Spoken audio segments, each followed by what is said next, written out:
हरियाणा के धर्मनगरी कहे जाने वाले कुरुक्षेत्र में हरियाणा स्टेट अनाज मंडी आढ़ती एसोसिएशन कुरुक्षेत्र ने दिया धरना।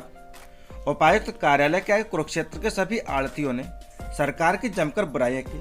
सरकार की तरफ से सीधा रुपए किसानों को जाता है। आढ़ती हुए परेशान उन्होंने उपायुक्त मुकुल कुमार को एक ज्ञापन सौंपा और सरकार के खिलाफ जमकर नारेबाजी की। कुरुक्षेत्र से सच से कनेक्शन के लिए स्टेट हेड अजय ठाकुर की रिपोर्ट। कुछ रह जाती है, परंतु हम बार बार इन लोगों को सरकार को लिखित में भी और बार बार मीटिंग के थ्रू भी हम बातचीत करते रहते हैं, परंतु अब हालात ये बन गए हैं कि बिल्कुल भी सरकार किसी भी बात पे गौर करने के लिए तैयार नहीं है।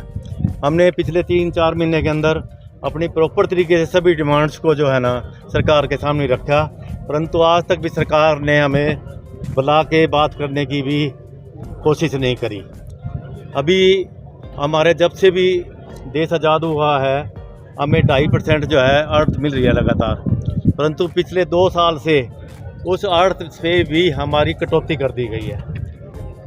मतलब 3 रुपये 37 पैसे हमें कम दिए गए हैं जो करोड़ों रुपए के अंदर बैठते हैं। इसी तरह से सभी फसलें अर्थ के थ्रू बिकती थी, परंतु आज सभी फसलें जो है जैसे सरसों है, कपास है, नरमा कपास और कुछ फसलें ऐसी हैं जो सरकार सीधी खरीद रही, जिसके अंदर हमारी कोई इन्वॉल्वमेंट नहीं, कोई हमारी कमीशन नहीं। तो ऐसे कैसे चलेगा? इस तरह से सरकार जो है अब जैसे हमारे मार्केट फीस 1% थी, अब उन्होंने 4% कर दी।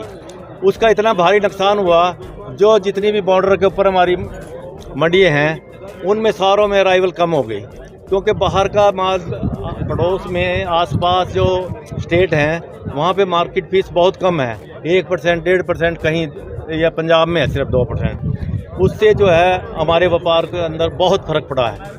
तो इसी तरह से मोड ऑफ पेमेंट है, सरकार जो है हमारी बगैर मर्जी के, हमारी सहमति से उन्होंने सीएम साहब ने डिक्लेयर किया था कि हम कोई भी फसल की पेमेंट जो है सभी आढ़ती के थ्रू देंगे विद द कंसेंट ऑफ जिम्मेदार।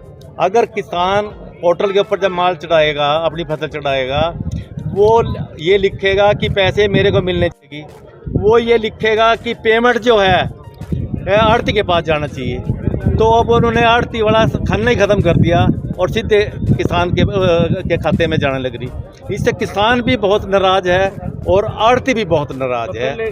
पहले जो किसानों से आढ़तियों से राय की थी उस वक्त क्या किया गया? हमारे यहाँ ना 2000 काफ़ी समय पहले एक सर्वे हुआ था हरियाणा के अंदर, कुरुक्षेत्र डिस्ट्रिक्ट के अंदर 4000 किसानों से पूछा गया था। सिर्फ 10 या 12 जिम्मेदारों ने 4000 में से लिख के दिया था कि हमें डायरेक्ट चाहिए, बाकी सब ने ये कहा कि हम आढ़तियों से संतुष्ट हैं। और सबसे बड़ी संतुष्ट भी क्यों ना हो, जब सारे हरियाणा का किसान किसी भी तरह से आज तक किसी अखबार में, पेपर में, न्यूज़ चैनल में किसी तरह से आज तक कोई नाराज़गी नहीं दिखाई किसान ने। आप किस पॉलिसी को चेंज करोगे? जो पॉलिसी गलत है, जो सरकार की पॉलिसी के हिसाब से जिसको फ़ायदा उठाना चाहता है उसको प्रॉपर नहीं मिल रहा, तभी तो आप चेंज करोगे। जब किसान संतुष्ट है तो इनको क्या तकलीफ़ है? अब हमारी ये है कि आप मोड ऑफ पेमेंट किसान की मर्जी से दें, उससे दोनों काम हो गए ना जी। ये मुख्य मांग आपकी, मेन काम। हाँ जी। पार्लियामेंट को बंद किया करते थे। मुझे अब लगता है कि अब तो इनको अपनी जमानतें जब्त करवा के चैन पड़ गई होगी और अब 14 तारीख से चलने वाली लोकसभा को ठीक ढंग से चलने देंगे, ऐसा मुझे लगता है। सर, पंजाब में क्यों नहीं आपकी सरकार आई? देखिए, पंजाब के अंदर भारतीय जनता पार्टी अकाली दल के साथ मिलकर चलती थी और अब की बार हमने 73 सीटों के ऊपर जो चुनाव लड़ा है, हमारी वोटें जो है वो 15,000 से 30,000 तक और कहीं पे तो काफी ज्यादा तक भी गई है। मैं ये कहना चाहूंगा कि पहले तो हम बादल जी के साथ मिलके कभी 20 सीटों पे लड़ते थे, कभी 25 सीटों पे लड़ते थे और हमारा कोई वहां पर बहुत सिग्निफिकेंट काम नहीं था। अभी हमने पहली बार ये डंका बजाया है पंजाब के अंदर चलने का और पार्टी को ठीक है सीटें नहीं मिली है, लेकिन वोट परसेंटेज बढ़ा है। और एक हमारी हरियाणवी भाषा में एक बात चलती है कि भाई तो मर गया पर भाभी का भी नखरा टूट गया। ये जो अकाली दल वाले मारते मजाक उड़ाए कराते हमारा क्या है बीजेपी, कौन पूछता है बीजेपी को।